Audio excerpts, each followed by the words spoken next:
All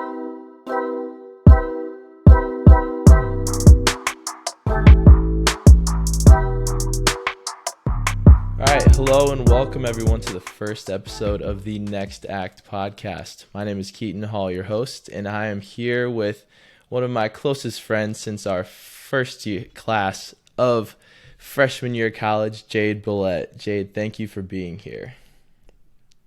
Yeah, thanks for having me. It's crazy that it's like, how long ago was that? 6 years? It's Almost coming up. 7 years? Yeah, it was what, 2015? August 22nd of 2015, and it's October of 2021, literally 6 years ago. That's insane.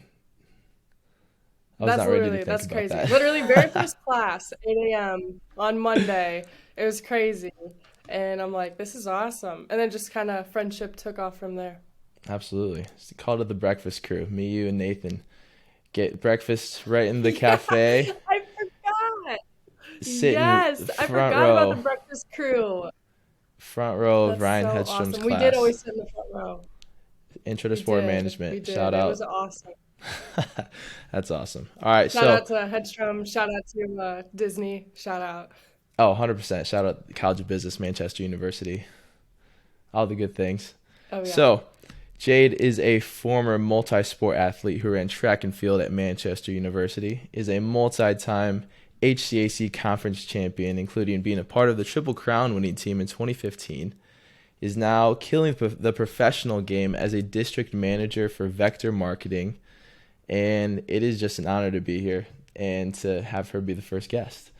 So, since this is the first episode, I'll explain a little bit about the structure of how the conversation will flow. We'll start with the guest's first act that became a part of their everyday life and identity and what life was like during that time.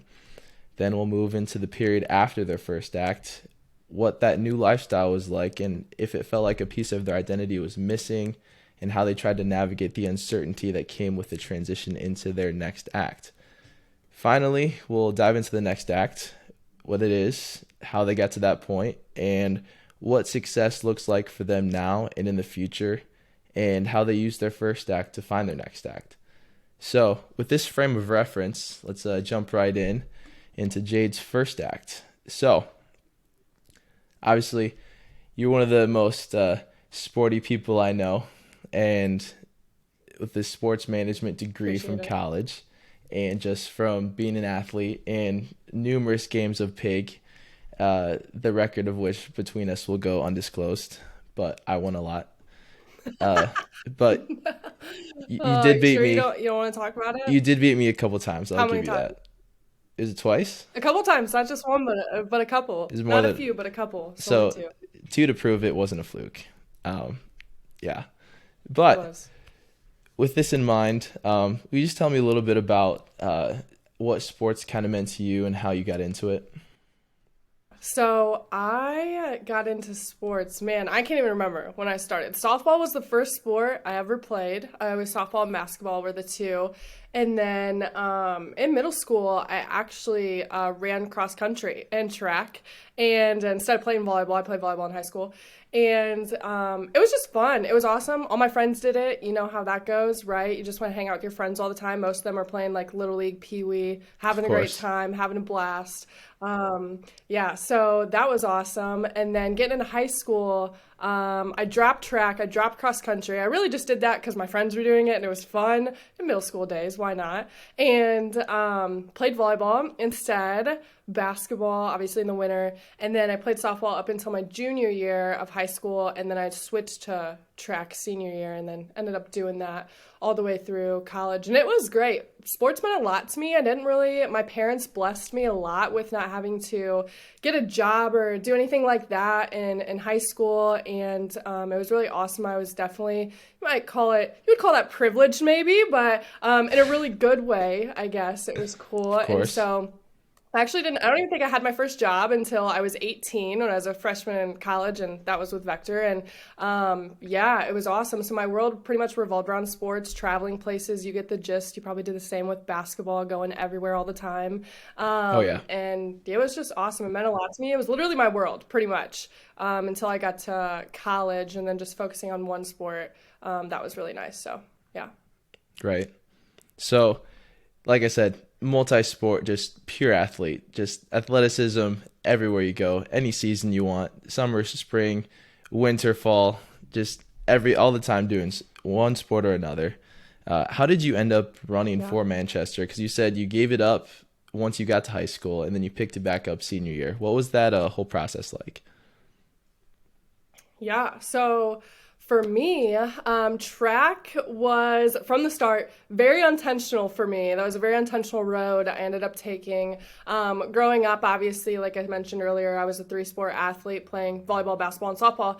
And as you know, I'm sure we'll talk about this a little bit later. But since I was 15, my legs pretty much haven't always been like the most stable for me or giving me the best support. Obviously, very injury prone. Having a couple knee surgeries my sophomore, junior year of high school, and then senior year came along, and this is back in high school, back in 2014, 2015. Wow, sounds like a long time ago. Made it through our volleyball season, right? Basketball season, and then I get to the spring, and I'm thinking, man, I'm tired of contact sports, right? Because I've had, two knee surgeries. I'm like, I'm done with it. I'm over. Like, I just don't think softball is going to happen for me. And so I told this to my mom, and she says, either find something else or get a job. And I'm like, and if you know my mom, she's not messing around with anything, right? She's very straight-faced, very straightforward, has a monotone demeanor. She's just a really intimidating person. She still intimidates me to this day. Yes. And instantly I was like, I'm not getting a job. So I decided to join the track team my senior of high school, at least to stay in shape. The spring break bod, like everybody's always going for that. Typical Of course. 18-year-old things, like basically the reason why people run track in high school to stay in shape and they can look good for the summer and spring break. So most people said though at first when I decided to run track senior year that it didn't make a lot of sense because it was just like, Jade, you don't want to do contact sports because it's hard on your legs. Well, why do you want to just keep running? Like that's just constant pounding on your legs. But me Right. being an 18-year-old at the time, I just thought, I was invincible, right? Nothing was going to happen to me. So at this Never point, the does. last time that I ran track was yeah, the last time I ran track 5 years before that was in eighth grade. Okay, so I was bound to like have track be a hobby at that point. I had no intentions to like going forward. And so that year I ran pretty well. And not long after the season ended, I landed my spot on the track team at Manchester to run mid distance, run the 400, 800, things like that, and some relays. And it was crazy because I don't even think I registered to be a student at Manchester until like a week before high school graduation at the end of May. I think I had to pay a fee because Nice. it was late, that I just didn't know where I was going to go.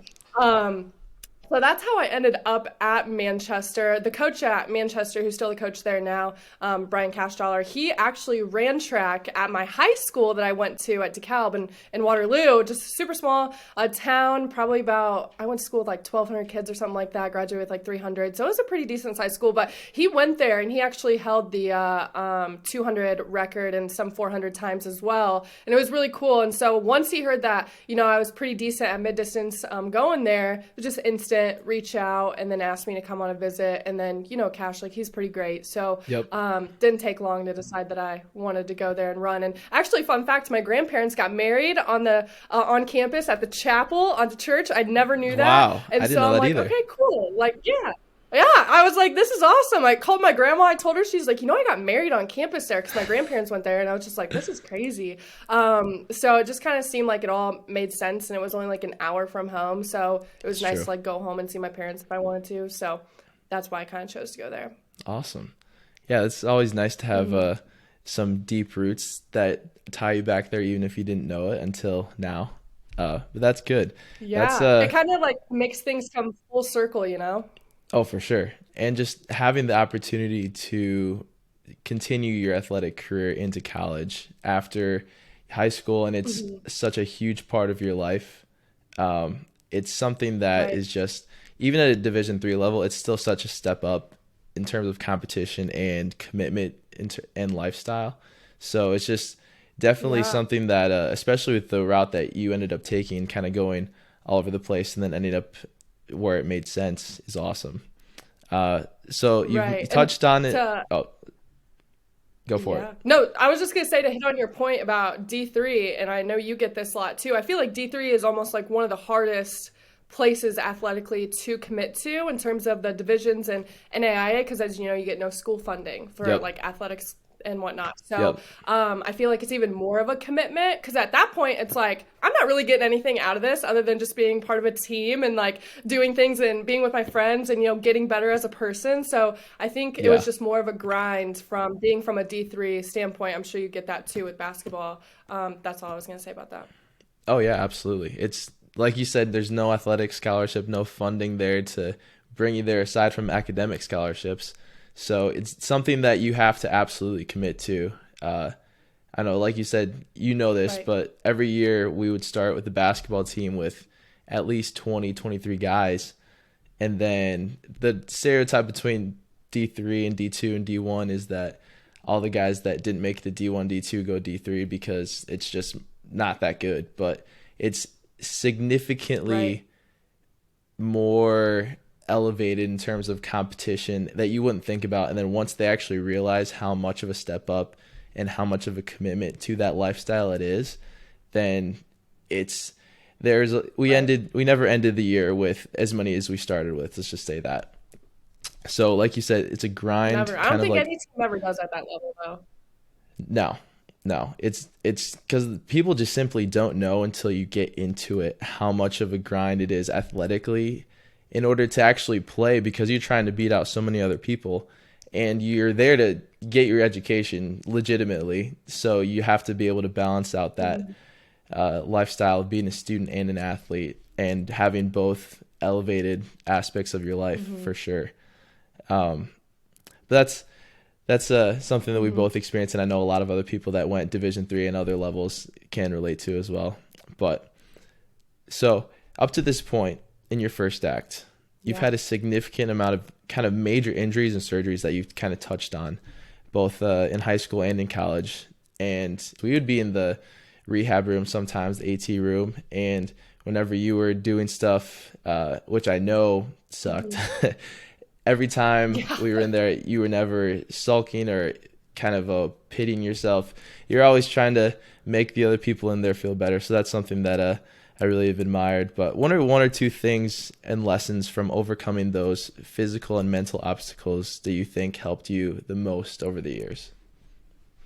The first thing that I think of when I'm like lessons is that when you go through injuries or you go through something traumatic or just any big sort of thing that you don't expect to happen or anything that's unexpected, right? Is that at the end of the day, we as humans control nothing, but we can influence everything. So Yeah. like that's kind of the takeaway I take from that is that I know you're religious, much like myself, Yep. and I'm sure that you would say as well that you control nothing that happens to you because God controls everything, right? Higher power, everything there. But we can influence what happens to us by the things we do, things we say, financial standpoint, how much money you save, where you're putting it, deciding to wait a little bit longer to merge in traffic. Like it's literally everywhere, influencing like the decisions that could happen. Put it this way, literally. You're on the road. You can't control, obviously, what anybody else is doing in their lane unless you literally like hop in their car and watch your car crash while you're Right. trying to do that, right? It's literally like it's impossible. So, and you can't control the person who's behind you, like riding your butt, I guess as we would say. That's where I'd probably say something else. But in the fast lane, like my road rage, I'd say something else. And instead of, having a big ego and, holding that high pride or whatever, like I'm just going to speed up or I'm going to keep going or I'm just going to slow down just to make them mad, like you can influence it and make that go away by just simply getting rid of your ego. Like, have you ever thought I feel like people really don't think about this, like when it comes to traffic, and I just drive a lot, so I notice this, but have you ever thought that maybe somebody is super close to you or like trying to speed really fast, like you're like, I'm already going like 85 miles an hour. Why are you trying to like pass me right now? Yeah. Well, maybe they're trying to get to the hospital for a dying family member, It's true. Maybe someone is late to their son or daughter's wedding. Maybe somebody's late to their daughter's dance recital, like their third grade one, whatever. You just never know. And that's my point in relation to like my injuries. We never know really how to control the things that happen to us before they happen because we don't have that control or that power at all. We can only influence. So how does that really relate to my injuries going forward, well, obviously I didn't choose to tear both my ACLs in high school Right. or, tear both labrums in my hips in college and then, have another one this year post college, have another surgery. Like I couldn't control any of those things whatsoever, but I can influence prevention going forward, not 100%, but even a little bit, with strength and the ways that I'm working my body and what I'm eating and what I'm drinking and how I'm sleeping and all of that. My mindset on how I'm going to change and go forward. And etc. Like I could have just been like, wow, this really sucks. And I did do that because that shit does suck. Like it's not Naturally. exciting Of course. at all, but right. Naturally, like you're going to be emotional a little bit, but you can either sit in those emotions and just be like, wow, this sucks and this is my situation or whatever. Or you could just be like, okay, cool. There's nothing I could have done to prevent this 100%. I'm choosing not to be paralyzed by this situation that I'm in. It's part of who I am. So I'm going to accept it as part of God's plan and keep moving forward and allow this to teach me some things. And that was very similar. That's something, honestly, that I learned really heavy back in the summer of 2015 when I lost my brother to cancer before my freshman year of college. Like I couldn't control any of that, and Right. nobody can in those situations, but I could influence the way I was handling that and by the hand that I was dealt and how I responded to it. So that's the first lesson that I really think of when I think about my injuries and stuff. And the second one, it's super simple. It's not anything too in depth, is how to watch the garden grow, really. Meaning playing the long game. Mm-hmm. So like growing up, my family actually owned and still owns like a 3 to 5 acre garden. Like it's massive, it's huge. And my parents would send me there like when they were mad at me or if I was getting in trouble or something, they'd send me there to like do work on the garden. And some of the things, yeah, it was crazy. Some of the things would take like multiple months and sometimes like almost years to grow into what they needed to. And over my entire life, since I've gotten hurt, I've literally spent a total of almost 3 years. Like if you were to combine all of my rehabbing together, it comes out to like a total of 3 years. Dang. It's crazy. And it's a process. And it takes time to heal a lot of those injuries that I had, 6 months minimum for literally each, if not longer. So how I view this now, going into life and how I'm reacting to certain situations that happen to me, or like running a business, like it's almost impossible to think short term when you get to this stage in your life. And I'm sure you'd Yeah. agree with that. Very true. And I'm always thinking at least, yeah, I'm always thinking, 3 to 5 years in advance, at least. Like I'm planning that. I'm making my dreams list for that, like years down the road. And it's like same thing in everyday life. Like when shit hits the fan, I'm typically never like triggered instantly to react. Like I'm not. I take time, I decompress, evaluate if this is urgent or important or what the value or of that is to me, and act once more things, become logical to me. And I've never really, put it this way, I've never regretted waiting to hit the send button, like on anything, like reacting emotionally. Like I'm a big person and just like waiting it out. Is it gonna bother me in a week? Is it gonna bother me in a couple weeks? Like, does it weigh like that much to me? And then that's probably the second lesson I would say that I've learned a lot in getting hurt in those things, spending some time rehabbing and whatnot. Absolutely. You're only in your young to mid 20s, but you got a lot of wisdom there for a lot of people from a lot of experience that you've got. I love that. I like the way that you kind of framed both of those.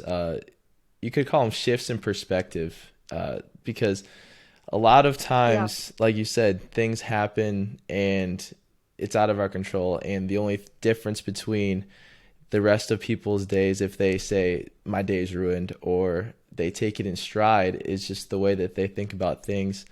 In terms of other people and also in terms of the short term versus the long term. So I think that's something that is very valuable and can be applied to a lot of things. And obviously has, if you learned that from your injuries and then continue to use that going forward and look to use that in the future as well. So that's awesome. So Thanks. I appreciate yeah, it. absolutely. You're awesome. So continuing to talk about you happen to be one of the biggest and most knowledgeable sports people I know. You also happen to have experience on the women's side of being a college athlete. So kind of with that in mind, how has it felt to see the recent rise in both popularity and respect for women's sports, one, and then college athletes, secondly, in terms of the NIL stuff that has recently come out?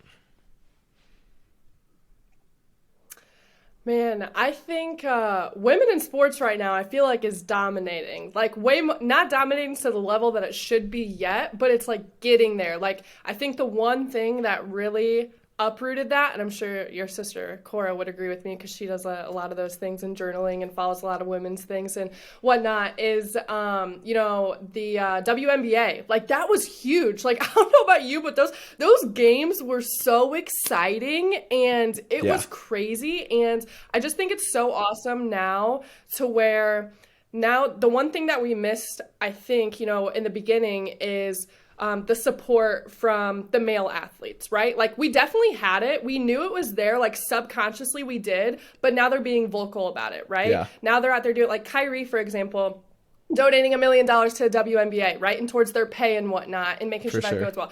Women's soccer team, making sure they get equal pay as well. I just think that now with the world, no one's afraid to say anything anymore. And I think that's awesome because the only way to bring awareness to these things is to be able to talk about them, right? And talk about your experiences and whatnot. And I think it's obviously gotten a really ugly for a lot of programs and organizations and things like that, but the sad thing is that it had to get ugly in order for it to get better.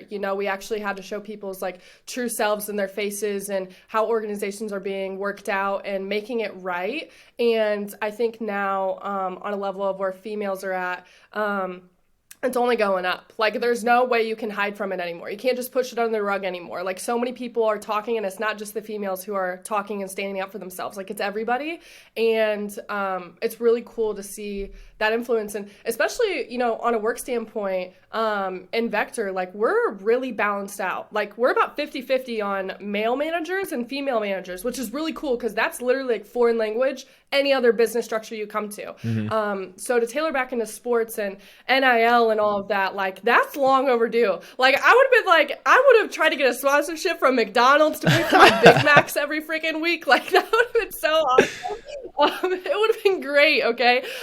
That's probably the only sponsorship I would have went after that, and maybe like DoorDash, but I don't even know if DoorDash was a thing back in the day when we were in college. But Well, if it was, it's it definitely awesome wasn't in because North Manchester, it's Indiana. so hard for me to believe.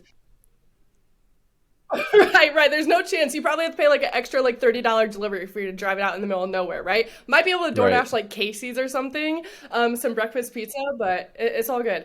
And with the NIL, like I just feel it's obviously very long overdue. It's been in the process for a really long time. And I just found an issue, and as everybody else did, of colleges being able to make money off of players and the players get nothing out of it. And yeah, you could say they get scholarships and they have full tuition and all of this stuff, but it's like they got to pay to eat, they got to pay for groceries, they got to pay for all that stuff. And it's like other people can't buy those for them, and the school's definitely not providing that. So I think it's really awesome to see that they're finally getting what they deserve because they don't have time to get jobs. They don't. And there's so many legal things that go through with having to get a job, especially when you're a high caliber D1, D2 athlete, especially going Right. pro. There's so much that goes into it. It's almost impossible for you to even get a job legally. And so it's cool to be able to see people support themselves, and not just themselves, but like give back to their communities, right? Giving back to their families. Because most families,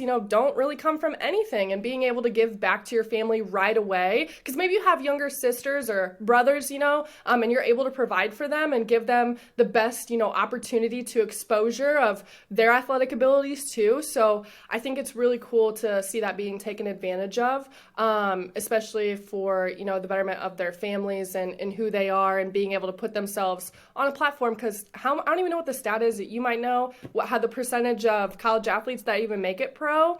So it's like, what are they going to Oh, do when they're done? right. So like, what like they didn't have time to save money throughout college or do any of that stuff, and they spend most of their time revolved around sports. Like, how often are they really spending like in the classroom? Like, obviously there are people who are, but there's people who really aren't paying attention because they're just there to play a sport and get a direct pipeline to the pros. And for a lot of them, that's not going to happen. So like, what do they have to fall back on? And so I think it's really cool to see them, get what they deserve. And I wish we had that, because I would definitely like some free nuggets like all the time, but it's okay. Oh my gosh, you would have been the poster child for McDonald's in North Manchester, and it's not close. You would have had that For sure. sponsorship on lock. But to your point, the amount of Yep. athletes that go pro in their sports. I mean, there's that NCAA commercial that you see around March Madness time and championship seasons for these different sports. And just to reemphasize the importance of your career after sports, kind of tying back into the whole theme of this podcast. But yeah, like you said, a lot of good points there, a lot of things that are going to be changing, and the landscape has been changing the past couple of years with all of these, like you said, new voices and people speaking up. So it'll be interesting to see where it goes and continues to grow in different areas. But a lot of good stuff here from the perspective of a Agreed. college athlete who wasn't a part of the changes. We were in it right before it all happened, so we're kind of late to the party, unfortunately. So after your first act, great first act, love that part of the conversation. In the days, weeks, and months kind of after your final meet, what kind of emotions and thoughts were kind of going through your head in terms of the finality of knowing you didn't have a next season? So, going into that last meet, man, it was like I remember exactly where it was. We were at Defiance College, indoor meet, and it was, I believe it was on a Saturday. And I think that day I was running the 400, I was running the 4x2, the 4x4. And I think that's all the events that I ran that day. And that was on the lesser load. There were way more of my teammates that were doing way more of a heavy load than that, running like 3K, like 5K, like all of that stuff, and 800. I'm like, you guys are crazy. And I knew, so after that meet, like 4 days later, I was scheduled to get my second hip surgery. And so I'm like, wow, like this is it. Like I didn't even make it to outdoor because of, my injury and whatnot. I'm like, I can't do it anymore. And I was like, man, this is like really sad, but at the same time, it's like, I wasn't burnt out from anything in terms of track because I hadn't done it for very long. Like Right. I was honestly like really sad. I think that's the sad that like I've ever felt about a sport before because I just felt like I could do it longer than I was doing it. If I would have had another year, that would have been awesome. Like I would have done it. And the fact that I wasn't able to take advantage of outdoor and like that was it for me. I was like, man, like time goes by so fast, one, and two, like people tell you that all the time. Is super cliche, but it's so true. And then, two, it's like, man, I was just sitting there reflecting. I'm like, did I really like give all that I could in every single meet, like the last like 3.5 years? And I was just going back and forth and I was just doing, it was a little bit of nostalgia in my brain. And I was really sad, that Deja Beck, one of my really close teammates, she's about to have a baby. She's married, really excited about that. And it's crazy to see her evolve and whatnot. But I was like really sad. I'm like, because that was how we met. That's how we became friends. Like there was just so much weight there. I'm sure you get that with, Derek and some of the other people that you were on the basketball team with and grew up with. But it was really sad for me. And after that day, I was like, wow, I just finally closed a chapter where I learned a lot and I grew a lot. And it's a chapter I never thought I would have, taken on ever. It's not what I saw myself doing in college or, maybe even doing a sport in college. So I was pretty accomplished. I was like, I feel pretty good about myself and how I got here and where I went with it. And that's probably how I would say I felt about everything. Yeah, no, definitely a very relatable experience. The thought you touched on of it makes you think about, did you really give it kind of your all in terms of the time that you did have as an athlete? And it sounds like you could answer that question well and be at peace with it. Because I know a lot of people that if they weren't able to answer that question of, yes, I did give it my all, that's something that haunts people for a long time, without a doubt. So what was one of the biggest adjustments that you had to make after you knew that your first act was over and then you were going to transition into something else? Yeah. It was very difficult, obviously, but there's so much that I learned in track that I implemented in my later life. Like I'm very grateful that I even got the chance to run collegiately or even have the body to be able to run even after all that I went through. Like it's really crazy just what the human body is capable of to begin with. And so, as you know, like track is a very dog eat dog world, right? Basically human strength against human strength. Like there's literally nothing else, and pushing yourself to be the utmost potential to beat somebody else's potential, right? So like listening to your body halfway through a race, seeing how far you can push yourself, picking people off in front of you one by one, mentally like running your strategic race at the same time, but still having blinders on so you still run your own race, like seeing how much it takes to hit all of those goals. And it's crazy, because like in a race, everyone's running, right? The gun goes off, everyone's running their own independent game and their plan and their strategy that they're going at to beat other people, while at the same time, like mentally, like running your own race at the everything, all the crowd going on and the gun, and like your coaches are like yelling at you and you're like worried about where people are, but you like can't look. And at the end of the day though, everyone's running the race to win. Why? Because there's only one first place and one spot, everyone wants it. And being in the 400, there was so much pressure that goes into it. And I would always run the 4x4, which as you know is at the end of every meet. And I don't know if you've ever witnessed that atmosphere before, but it's literally the curtain call that most people wait for because everyone is done with their events. So all eyes are literally on you and the 4 people teams that there are. And there's so much strategy. I didn't learn this until I got to college with Cash Dollar, but there's so much strategy that goes into a 400, okay? And I learned so quickly that it's not just about sprinting one lap around a track. Like, that's not it. There's so much that goes into it. And what I learned running so many of those relays, to circle back on what you were asking, and I'm able to implement in current life, is that pressure truly is a privilege. Like I was so lucky and blessed to be able to experience pressure. Why? Because that meant that I was trusted to go out and get the job done in the best way for the team. And I know people view track as a very individual sport, but if you go to Manchester, literally the women's track team is like the epitome of athletics at Manchester, right? So it's like the team, like we were always competing for the championships and stuff, and we won some and all of that. So not only were you worrying about performing for yourself and performing for the other 3 people in your relay, but literally like sometimes the team points came down and the championship came down to that last event, okay? And so, and most people, like for example, if you were playing a basketball game, last game, HCAC championship, I don't know if you ever made it there in your career, but you're telling me you're losing by 2 points in a basketball game and you don't want to be the person that takes that last 3. Like, no way. Like, you want that feeling, Absolutely. right? Like, having that pressure, like, is an awesome feeling that you have, right? And so, listen, most people are going to bitch and complain about having to run one lap around a track. Everybody hates running the 400, and I'll be the first to tell you it's not rainbows and butterflies, but it's one of very few team events. So like I said, not only is it just you, it's the team as well. And it was just cool because I really learned how to be intentional about doing what I could to get to the finish line the best I could, even if I had ran like 4 other races the same day, more 400s or an 800. And trust me, like I said earlier, like I was one of the ones that had the lesser workloads of some of my teammates. Mm-hmm. And the last thing I was going to say that I learned in track real quick before I toss it back over to you is that, and like I said, this is something that gives me a really big advantage running a business and even in life now, is that instant progress, high performing progress is not going to happen right away. Like it's not. Like it's not, when you snap your fingers, it's not just going to happen. You work out for one day, it's not just going to happen. Like it takes time. It takes months. Sometimes it takes years to perform at your body's like highest potential, right? So much like other sports, not just in track. And it taught me a ton, and this is great. This is the one thing that I love that it taught me a lot, especially being in sales right now, is that don't be a results-driven person, but a growth-driven person, right? So we have a common theme where I work now where we don't make goals to hit those goals. Like hitting the goal, all of that stuff, that's really exciting. It's fun, whatever.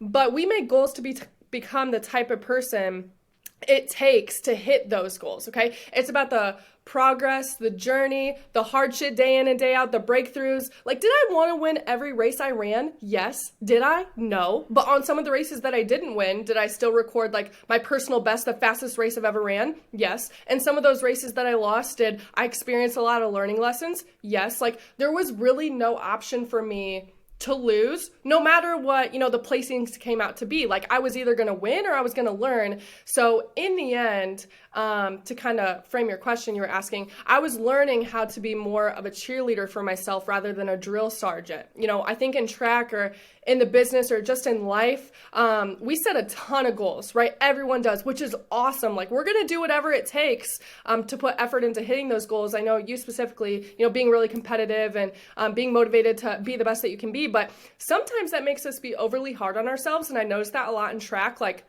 I was just focused. I'm like, man, like I didn't even get top 3 in some events. And I'm like, I didn't win, like I didn't get second, but none of that matters because if I still ran a great race and I feel really good about how I did, like, why am I going to let a number and a place like define me of like how I did? So it allowed me to like give myself more grace as we go through like that goal achieving process, I guess, as you would say. Yeah, that's awesome. The results not being your driving factor and the growth being more of what you focus on is such a great way to go about things, because the growth aspect is where you get into the daily actions and how you actually go and achieve those results. So that's something that is very practical and can be applied, obviously, both while you were in athletics and then now, as you said, in the life afterward. That's awesome. So Thanks. kind of going off of that again, did you try and replace track and field and athletics in your life kind of right away, or was it something that it wasn't as big or urgent? Yeah. I'm someone who's big on closure. Like if I feel like if I have closure on something, like I'm not the person, it's great to like go through your emotions and process them and like sit in like your own emotions and all of that, but it's not okay to like stay there. So I find it's a really hard place for me if I feel like I'm being complacent or I feel like I'm not doing anything or I feel like things aren't changing or I'm not feeling better. I just hate like all of that. Like really am not a fan of it. So once I knew that track was going to be done, like I knew I was having hip surgery that next week. Like I knew I was going to run outdoor. Like I knew I was going to graduate, in a few months. And I knew that I was going to, open my office with Vector and everything. And so I knew that I was like closing that chapter, and I was okay with that because I took the time to like really process that. So obviously, having surgery, I wasn't able to kind of fill that right away, like athletically, but once I went through rehab and everything, it was great, still being able to go on runs and, go on hikes and do all of that stuff and play some, intramural sports in Fort Wayne, like volleyball and whatnot. So that was awesome. But I think how I filled the track and field void was I'm like, okay, cool. As soon as I'm done with track, I'm like all in like my post-grad life. Like I'm all in the professional life. I took my finals like a month early so I can move down to Indy a month before graduation, a month before finals were even here. So I could just move down there and get started right away as soon as I was able to drive and all of that stuff. And I was just super eager to get on with the next part of my life because I knew what I was doing once I graduated. And a lot of people like don't get there at that point yet. So since I knew what I was going to be doing, it was really easy for me to go ahead and move on to the next step, like close that door, another one opens. Because the only thing that was holding me back between, moving to Indy and doing my personal life was track. And that was pretty much it. Like I was pretty much done with all my classes. My classes weren't difficult. I was taking mostly electives at that point, typical senior year things. And yeah, it wasn't difficult, that transition. And then filling that void, I was just full preparation mode to opening my office and starting the biz and all of that stuff and rehabbing and whatnot. Yeah, absolutely. That type of clarity that you have right after you graduate and going into your next act is absolutely huge. So that's awesome that you're able to find that and then kind of go right into it. So that's a great transition into your next act. What led you to Vector Marketing and what made you kind of want to stay with them to this point? Yeah, unless you're in Vector and working with Cutco, same thing. It seems very untraditional. So we advertise and recruit in a lot of different ways. So we're a recruiting company, we're a sales company, we're a training company, we're a leadership company. So many different things and avenues that we do here. And so how I heard about the job, I got a letter in the mail. That's one way we send, letters out and stuff like that. I'm sure you've probably gotten them before and you just threw them away. I did it probably 5 times before I took my letter and I went in. And so I went in for my interview. I drove to Fort Wayne, like 30 minutes.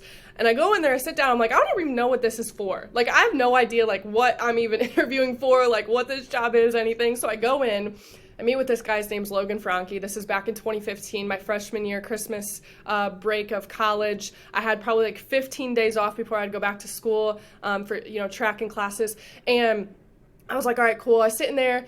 Logan interviews me, accepts me for the job, and I'm like, I really still don't know what I'm doing. And I knew it was with Cutco, and I knew Cutco were knives. And I go home, and I'm like, Mom, I'm selling knives. And she's like, no, you're not. And I'm like, yes, I am. And so we got this massive fight about everything. And I'm like, am I not allowed to do this job? Like, I have no idea. And she's like, well, what knives are you selling? And I'm like, Cutco. She's like, no way. And I was like, yeah, what's up? She's like, Jade, we've had Cutco for like 5 years and you've been using it for that long. And I'm like, oh my gosh, I never even knew that we had Cutco this whole time. She's like, yeah, you can totally do that. Like I've been through the presentation, like done all that stuff. And I'm just like, we just got into this fight. Like what just happened? But if my mom's going to let me do it, she's one of the hardest people to get permission from. So I was like, all right, cool, I'm going to do it. And come to find out, Logan, the guy who interviewed me, actually sold my mom Cutco literally like 5 years before he hired me for the job. And so I was like, okay, cool. This guy's been in my house. He sold my mom knives. He knows my mom. I've never met you before until like 30 minutes ago. And so since then, I sold a few grands my first 15 days on the job, and I went back to school and made like, a few $100, and I went back to school. I was feeling pretty good. And that next summer I got a call from Logan, and he was like, hey, I want you to be an assistant manager with us in our Fort Wayne office this summer. I'd like for you to go through the interview process for that and see how it goes. And so I did, and I got promoted to do that. And so during that time though, if you're familiar with the sport management world, with the old system that we had, you had to have an internship related to sport management. It had to be something with sport. It couldn't just be business, or else I would have used Vector and Cutco. So I had to leave Vector and Cutco at that time in 2016 to pursue a athletic internship that I could complete for Dr. Kong and Hedstrom. And I didn't talk to Logan literally for like a year. Like I'm like, all right, cool. Like I'm sad I got to leave Cutco, but I'm going to leave and whatever and do what I need to for school. And I was sitting in, I remember exactly where I was sitting in someone's room in Schwam in their dorm room on Manchester at campus in 2017. I was home from spring break, and I get a call from Logan, and I'm like, I haven't talked to this guy in like a year. Like, what is going on? He calls me. He's like, hey, like you did really awesome last summer, and I want to make sure I follow up with you again, and I want you to come back and be an assistant manager again. I want you to be my sales manager and recruiting manager. I was like, I literally have not talked to this man in a year, and he wants me to come back after I just left him. So that's when I knew. I'm like, okay, God is speaking to me right now. Like, I'm going to take this and I'm going to do it, because it was so random. Like I said, I had not talked to him since I left the office for that last day the year before. And ever since then, it's just kind of taken off. And I decided, I had probably about 6 or 7 job offers out of college because of my resume experience with Cutco. And, I explored those, and I was like, man, I weighed the pros and cons. I'm like, man, there's really no other place I'd rather be, where I really enjoy the people and what I'm doing. And so decided to stay. And that's kind of how I got started after college in 2019. Definitely not the most conventional way to get into your post-grad career, but it works, and you found success in it so far. So kind of going off of that into your role as a manager, what's something that you used or were able to develop in your first act as an athlete that has served you well as you kind of lead and recruit all these new people in your role? Yeah.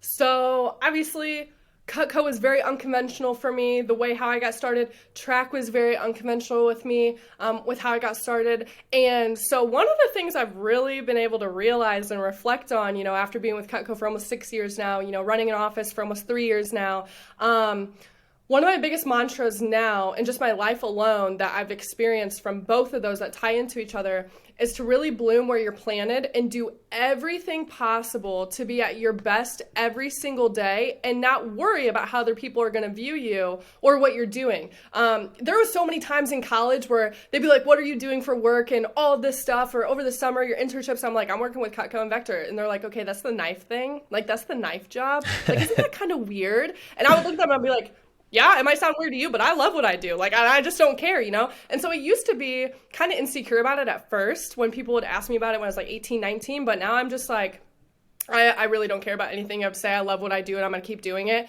And I always tell my people, if you're doing things to impress my eyes, like you're doing it wrong. And this is one of the things I really realized, especially in track and in the biz that tie together. Like the person that sees you in the morning is you. The person who sees you at night before you go to bed is still going to be you, right? So do it to impress that person, not me, because at the end of the day, the only person that can fill you up is going to be you. And I'm just here to influence my people and everybody around me, even outside of Cutco, to do so however they need me to, because at the end of the day, like if you want to surround yourself with the best people, you have to be your best, because people don't want to be around other people who aren't serving them in the highest ways. Like bottom line, they don't. And that's one of the reasons that we're really great friends, is because we're always like pushing like different intellectual thinking all the time and different perspectives and having those conversations, you know? And so going off of what I was saying, you know, the person that you spend the most time with is going to be you. So you have to be the best version of yourself to attack other great leaders,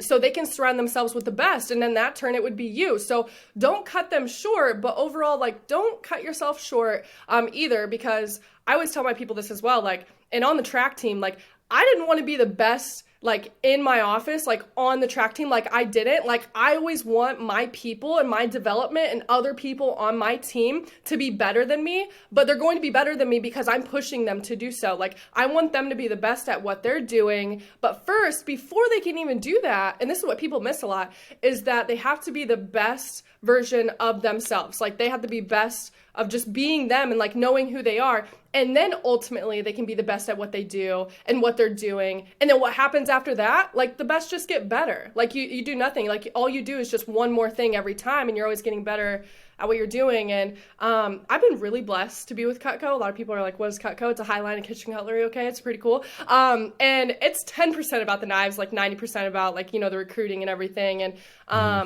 And so some of the other things I've really realized too is that monetary things, materialistic things, like they don't matter. Like the money doesn't matter either. Like I'm really blessed and set like where I'm at. Like that's awesome. And you know, like the card and everything, but I'm not one to really talk about, one, my car, two, like the paychecks, the incredible travel experiences that I do. I'm probably one of the least involved people on social media posting about my life every day. Like I'm really not. Like I intentionally have to post all the time to make sure I'm up with like the social quota of the people that I'm recruiting. And the reason why is because nothing's ever going to satisfy me more than me. Like nothing or no one you can have is going to bring you the spiritual joy of like who you are. Like most times in this day and age, in this generation, that I wish people would really like focus on is that most times you see people posting those things because they're content and complacent with the level that they have reached, and they don't even know it. But in my perspective, like my level, and this is true for me in track too, is that I wanted to be the best me that I could.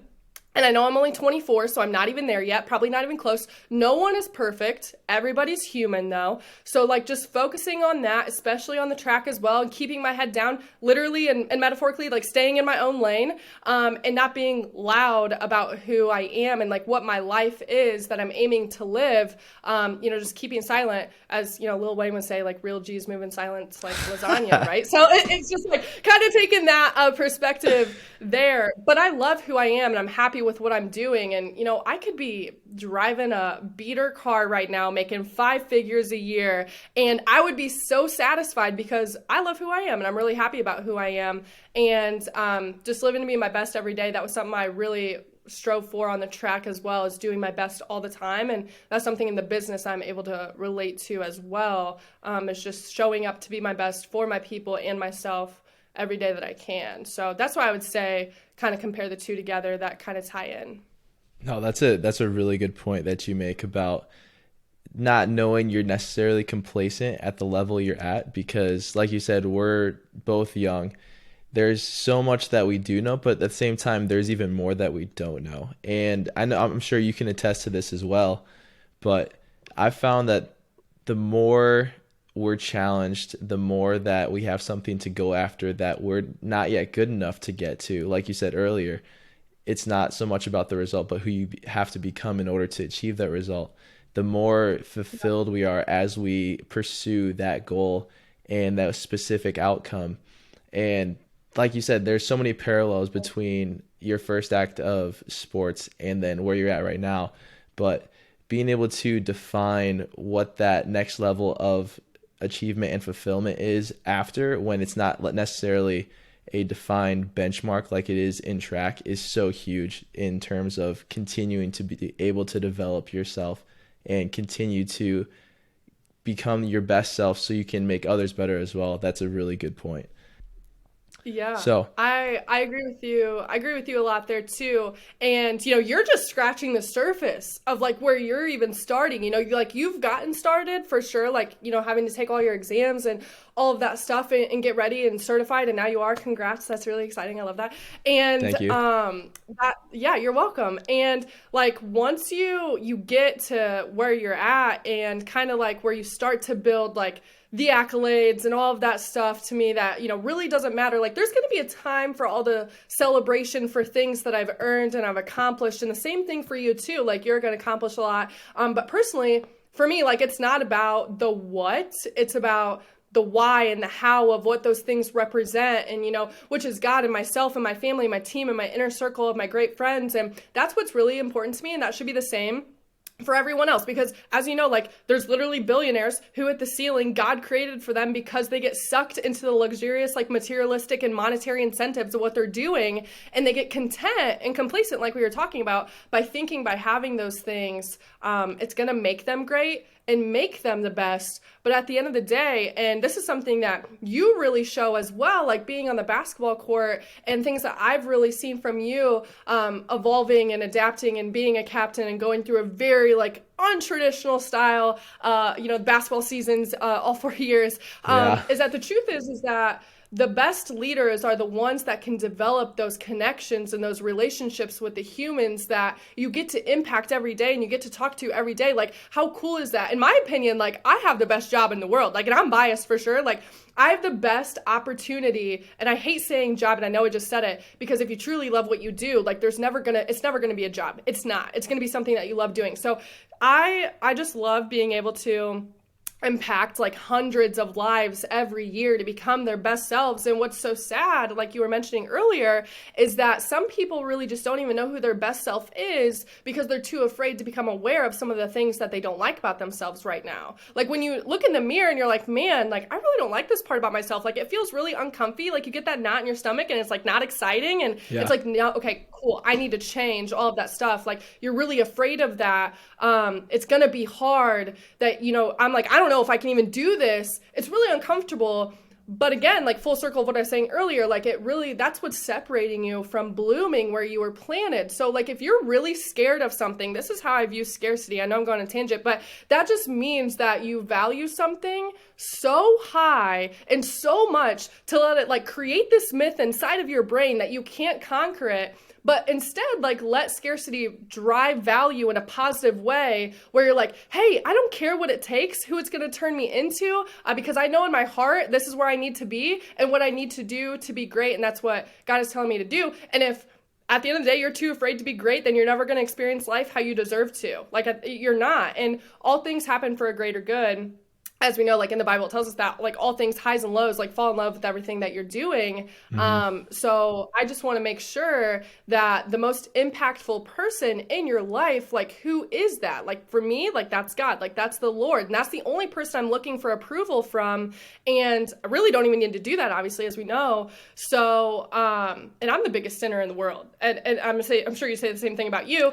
And so I fail a We all lot, feel that like way. we do. And that's okay. Like, cause as we know, with like God's grace, nothing is permanent other than his love for us. So at the end of the day, like I just want to make sure that I'm like being remembered, and I remind myself as someone who earned everything like through grace and love, and continuing to prepare for the purpose that I ultimately was prepared for. And I know that's like a really open question of what you asked me, but that's like some of the things that I thought about when you said that.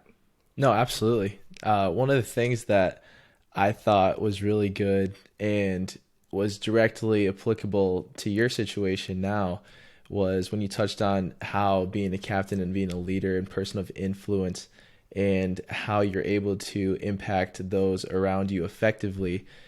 When I first became a captain, I thought I was going to set out and have this hard style, and it was going to be my way or the highway, and my guys would adapt to it or they would fall off. But either way, I thought it was the route to take in order to get us to our Right. goals as a team and for my goals as an individual.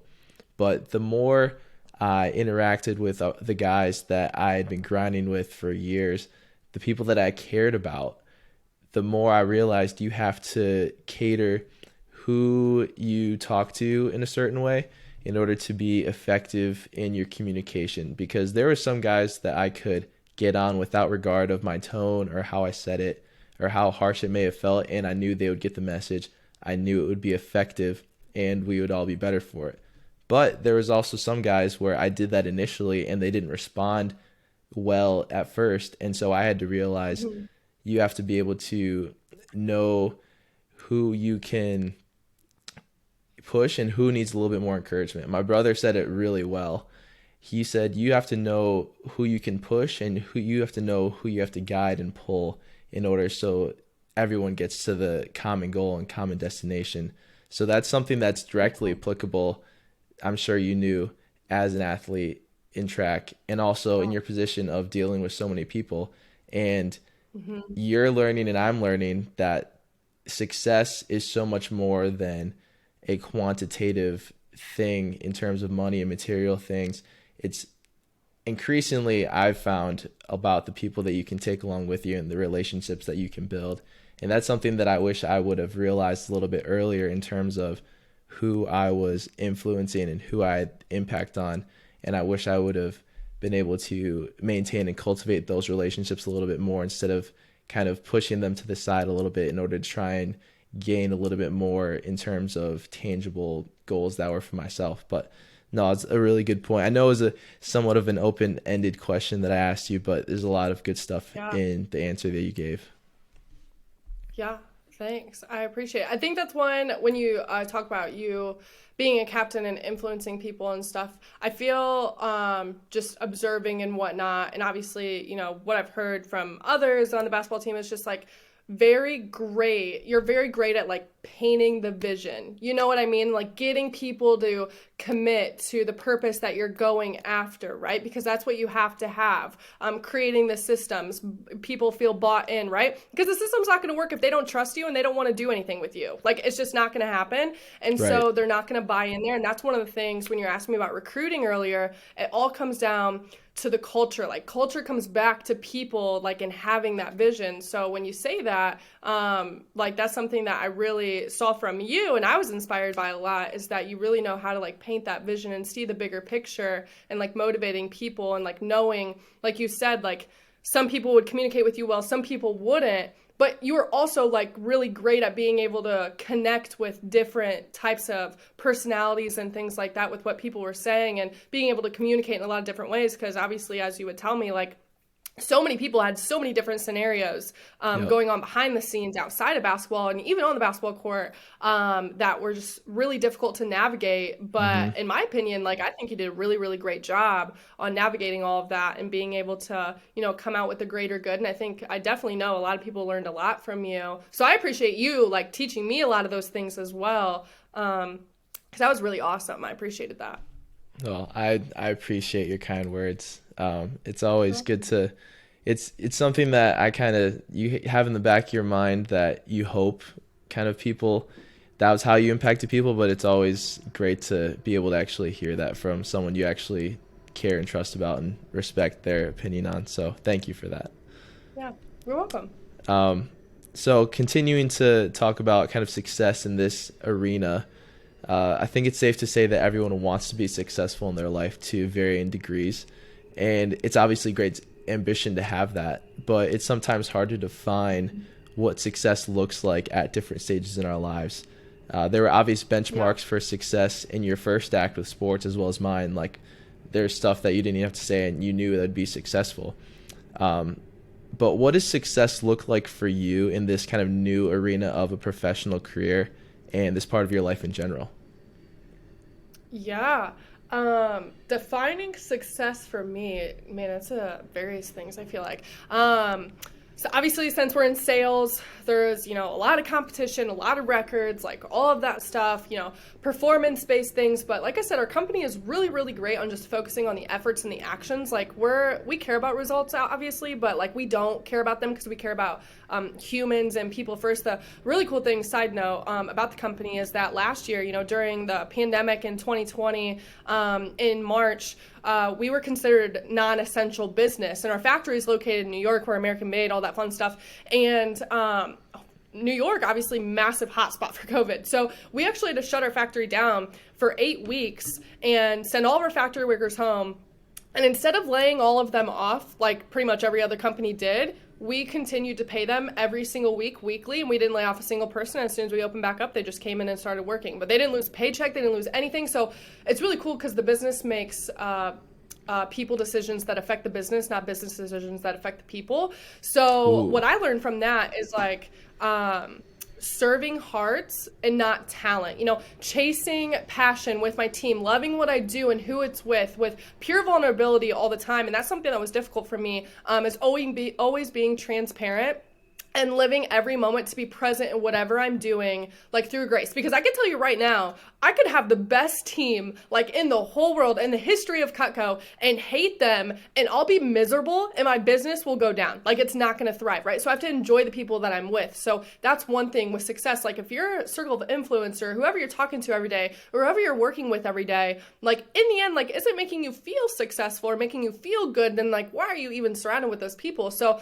another thing that I mentioned, like with vulnerability and being transparent, that's something that was really, really difficult for me, because throughout my life, like I lost a lot, with my brother, I met injuries, and growing up and my parents not being together and all of that stuff. And I used to think that vulnerability really equaled violation. And if you ask a lot of people when they first met me, like back in the day in like high school, college, they typically were pretty scared, like intimidated of me, like afraid to say things to me, like 100%. I get that all the time. A lot of my best friends now are like, man, I was really afraid to talk to you like years ago. And I'm like, that really sucks because I don't mean to be that way. And that's just because I was a vulnerable person, and I wasn't transparent, and I didn't like people knowing things about me because I was scared. And but in reality, vulnerability equals acceptance for myself, and it motivates others to be comfortable around me as well. And in terms, I think that's a lot of success too, is just being transparent and owning who I am and being authentic with my people. And like I said, I've lost a lot, but in those moments where I feel like I've lost so much and things are being taken from me and I don't really understand why,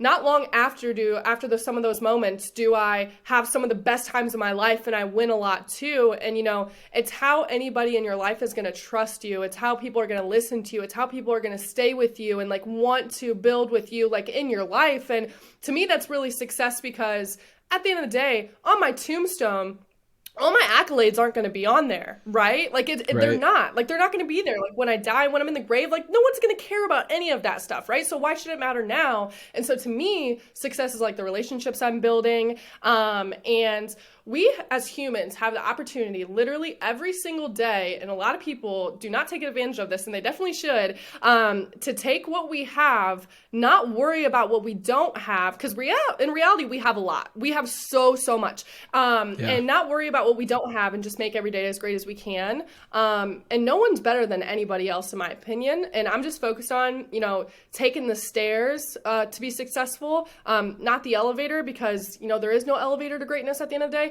And just making excellence a habit every single day. Like that's what it means to be successful. And, keying in with earlier, I won't repeat much of myself, but, just being your best and waking up and everything being earned. And so that's what I really view success like to me.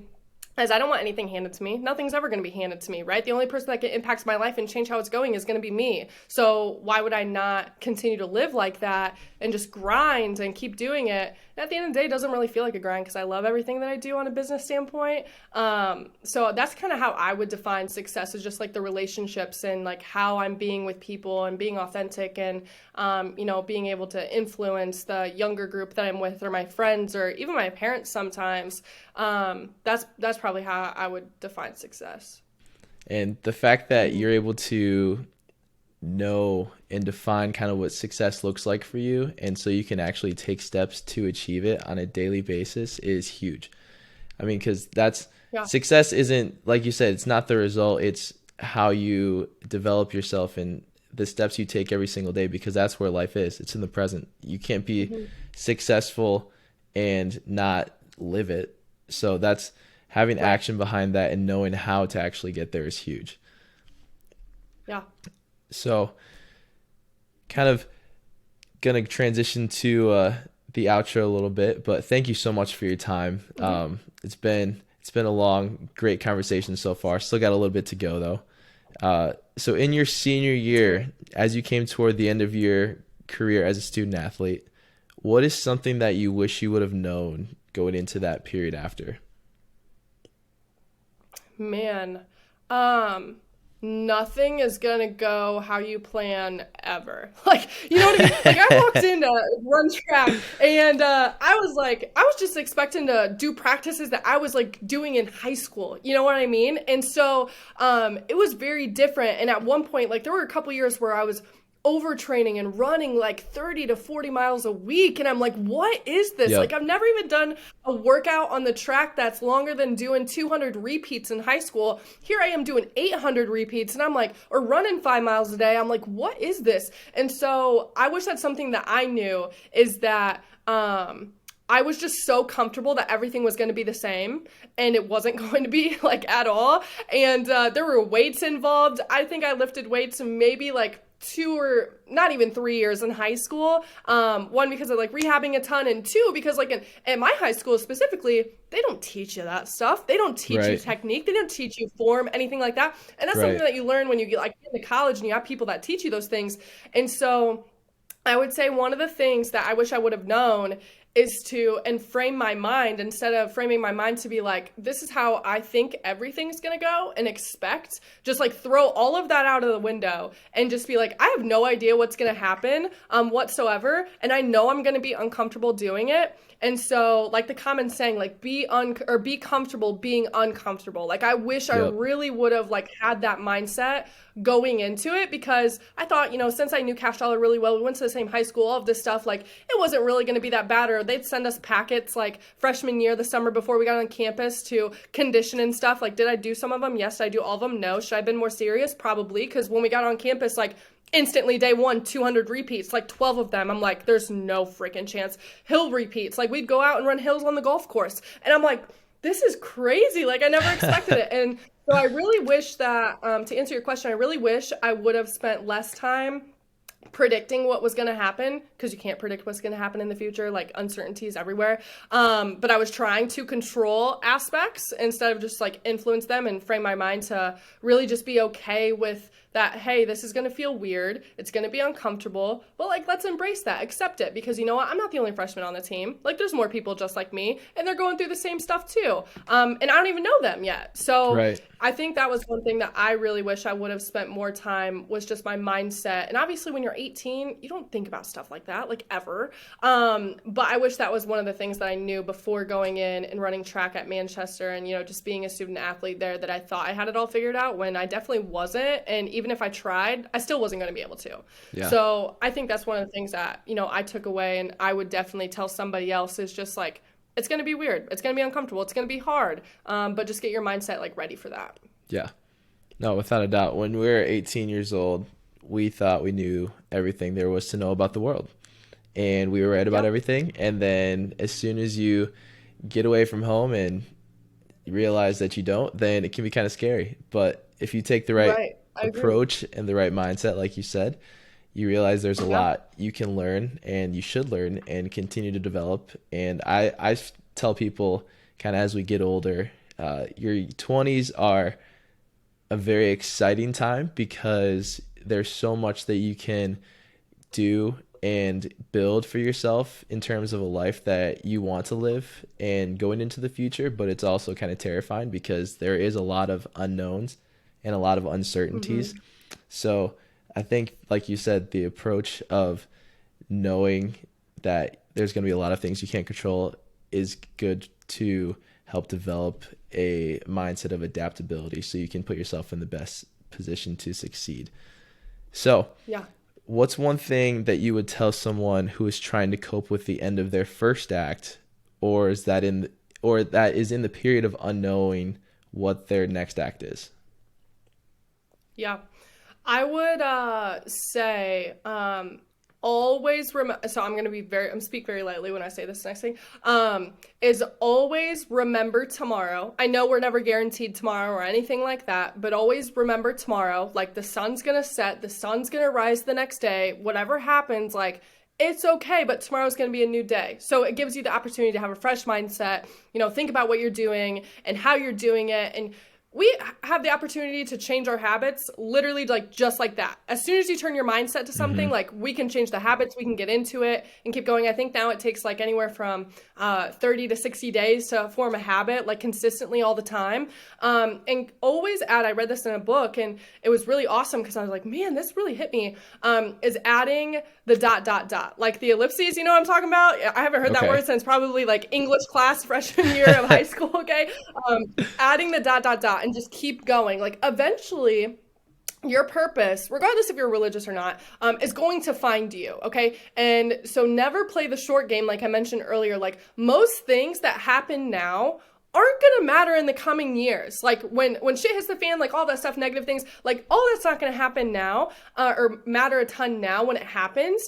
And there's so much time ahead. Like when I was in college, I think I wrote on my freshman year when we wrote letters to ourselves to like get our graduation like 4 years later, I think I really wrote that I wanted to be engaged by then, not engaged at all, not even close right now. And I was just like, oh my gosh, I wrote this about myself, like planning my wedding, like doing this stuff. And it's just like, there's so much time ahead. And now it's like, I think back and I'm like, man, if I would have been engaged as a 22-year-old, like I would have no idea what I'm doing. I couldn't even imagine being like, engaged right now. It's crazy because there's so much time ahead and the uncertainty, like we were talking about, is terrifying. Like it's so scary. I'll own up to that, but make it adventurous, take the risks, find the things that you truly want to do and value and what brings you happiness. Cause at the end of the day, like if you hate what you're doing, it's not worth it. And I always tell my people that all the time, like if you're not having fun and you don't love what you do, then truly it's like not worth your own happiness and your sanity. It's not. So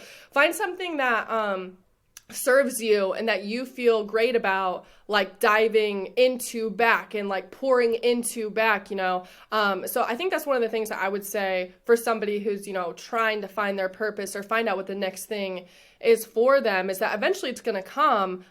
When that comes, in my opinion, it's going to be God's timing and his plan. He's never going to send you on a path that you're not supposed to go down and that's not going to be good for you. So that's what I would say about that. No, that's awesome. Time definitely does not stop for anybody. Sun's going to come up in the morning. It's going to set at night. It is. And you just got to work while you wait until you find your next act. Like you said, it's not going to come always right when you want it to. There's a lot of things that you can't discover until you go out and experience some things and find out what you don't know. So that's some really good advice for sure. Speaking of advice, what's the best advice you've ever received, and what's also the worst advice you've been given? Okay. Could be about anything. I would say, oh man, the best, we'll start with the worst advice. So the worst advice that I've ever received, and I learned so much in Cutco and Vector, and this is very like, obviously specific because I'm in business and all that stuff, but obviously if you're in like nursing and you're teaching and whatever, like obviously you need an education, but like everyone being told to be what they want to be, like everyone, no matter what major you're in or what you want to do in life, is that you need a college degree to get you where you want to go. Like I think that's 100% false, for sure. It is. Unless, like I said, you're in the medical field or your education or all that kind of stuff. But like if you're in business, like if you want to go into sales, accounting, obviously you need to be in school for that. But like business, if you're going into sales, if you want to start a business, if you just want to get into leadership, if you want to get into coaching, all of that stuff, everything that I've learned into being a manager and who I am and leading people and recruiting people and selling over like millions of dollars of Cutco is, I did not need college to get to where I was. Most of the things that I learned was getting that hands-on experience of where I'm at now, like getting your foot in the door and actually experiencing it firsthand. Like you got to be able to do that. And I think that's the problem with a lot of people, when they graduate, they spend so much time on school. And I'm not saying school is bad. Would I go back and not go to Manchester because of what I know I'm doing now? For the friendships, I would 100% go back. For the schooling, no, I wouldn't waste my time and money to do that. And the reason why is because I don't need a degree to get to where I am right now at all, because my job is just being a great human and leading other people to be a good human, listening to podcasts, reading books, being on leadership calls, all of that. I don't need to go to school to be able to do it. So I think one of the craziest things is, we were just talking about this the other day, is that the biggest loans that people receive that are the easiest to get are like tens and twenties of thousands of dollars in student loans. Like, they have no problem doing that. They're basically telling you it's okay to take out a $50,000 loan that you can pay back later to go to school, and you have no idea if it's going to serve you or not, obviously excluding like the other majors and stuff where you actually need that. And so I think that's one of the worst advice that I've ever received, Right. just for me personally, because like I said, I wouldn't need to be in school. My boss right now, who's almost at $30 million in sales, literally was a college dropout his freshman year. And to get to where he is, he's influenced more people than a lot of people who go to school and get those business management degrees or what they're doing or engineering and all that stuff. So that's what I would say is the worst advice, but it's very subjective, obviously. The best advice Right. that I've received is to running into fear and then just like blowing it up, like completely. Like, we as humans, I don't know if you know this, are born with two fears growing up, and that is falling and loud noises. Those are the only two fears that we are born with. Obviously, it makes sense, right? So everything else is instilled into us from external sources, people, things we see on social media, things we read, things we hear, or from previous experiences that, make you put up those walls. So I would just say, like, run into it, like, be fearless about being embarrassed. Like, who cares? Like, if you know you want to do it, like, if you're driven about it, you care about it, you're passionate about it, you're probably going to be an expert in whatever you're doing if you care about it that much and you love what you're doing. So who cares what anybody else has to say? Who cares if it's going to be risky? Who cares if it scares you? Because most of the time, what's on the other side of being scared is like the best thing ever. Like, that's where the green grass is growing, like on the other side of scarcity. So that's probably what I would say is my best advice. And then, like I said, my worst advice is very subjective, but honestly, that is like the worst advice I think I've ever received, because I would definitely go back and change that if I could. No, yeah. I mean, that's why I ask you. It's what you've had in your experiences, without a doubt. So as we kind of come to the end, I want to take a second to acknowledge and recognize you, one, for all the obstacles and adversity that you've overcome in your life and all the accomplishments you've been able to achieve, but also for the relationship that you've been able to maintain and put effort in with myself. It's something that I absolutely appreciate since we met 6 years ago. And I'm just very excited to see how we continue to grow and get better and create the lives that we're both going after. So I just wanted to take a second to recognize you for that. Thanks. Was there any social media that you wanted to plug, or any causes that you're associated with that you want people to know about and go support? I would say social media, like I said, I'm not huge on social media, but it's just my first and last name, Jade Bollet on Instagram. My Snapchat score is like 70,000, and I've had it for like 10 years. So definitely don't add me on Snapchat, because I won't snap you back. You know that, like, I hate Snapchat. And on Twitter, that's just a news source. So you can definitely do that. Follow me on LinkedIn if you want. Connect. That's a thing that we got to talk about now that we're getting, middle-aged and stuff. Professional and stuff. But other than that, go Dirty Birds, go Cards, go Bravos, Braves. Okay, Bravos, come that's on. all I have to say. Had to give some love. Can't wait Absolutely. to see you on Sunday. It's gonna be great. We're gonna have a great time. I can't It's gonna be wait. awesome, without a doubt. It's So, so much fun. the last two questions I've got for you. First, Okay. what does a life well lived mean to you? Yeah, a life well lived. Like, what does that mean to me? That's an awesome, awesome question. Like I said, like I mentioned earlier, it's just, doing my best, everything that I can. My purpose in life here is that I definitely want to be able to lead as many people as I can, like I said earlier, having the blessing, to be able to lead and impact so many people right now, take them from where they are and being that vehicle to get them to where they want to be. Like, it's priceless. It's so freaking cool to see people who are flipping burgers at Culver's. I have a rep right now, one of my sales managers, her name's Michaela. She, when she got started with us, her first 2 weeks on the job, she was also selling knives for us. We do everything virtually, so she was just doing Zoom meetings conveniently from home. And she was also working at Culver's like full time. And so she actually, I remember this specifically. I love my people. And it was on my birthday. She calls me. She's like, "Hey, Jade, I'm putting in my 2 weeks." And I was like, "No way, here or at Culver's?" I was like scared. And she's like, I'm putting it at Culver's. I'm like, "Oh, like this is awesome." Like I was fist bumping. I was definitely, a little intoxicated. So I was so excited. I was with Cam and I'm like, "Dude, Michaela just put her in 2 weeks. It's so great." And, seeing her going from that to where she is now, she literally just hit her $100,000 straight sales promotion. She's never ran an office. That's just selling one-on-one with customers. And Wow. she's been with us for 10 or 11 months. She just turned 20. So she's not very old. And she's probably, profited over $40,000 in commission and income and bonuses. And that's not including bonuses. And she's won, a few trips and stuff like that. And so to be able to see, for example, like that progression and being those people and being that person that I can get her to where she wants to be, like there's truly no better reward than that. And that's why I really firmly believe that, I'm here to do is to help and guide the next generation of doctors, engineers, teachers, entrepreneurs to be able to look at themselves like in the mirror 20 years from now and always know that I'm going to be in their front row supporting them no matter what in any way that they need. And so that's what I would say is like a life well lived. And also being a mom. Like being a mom is like my number one goal, 100%. People don't think that it's like much like me because they think I'm pretty hard surfaced when they get to know me at first. But that I would say that is also another life well lived, is I cannot wait to be a mom and have a family and all of that stuff. Like it's at the top of my dreams list for sure. Oh, absolutely. No, that's two very noble things and something that I agree with in terms of that would fit into that definition of a life well lived. I love that. Right. All right, last question. How do you want to be remembered by those that you know and love, but also those you've interacted with? Yeah.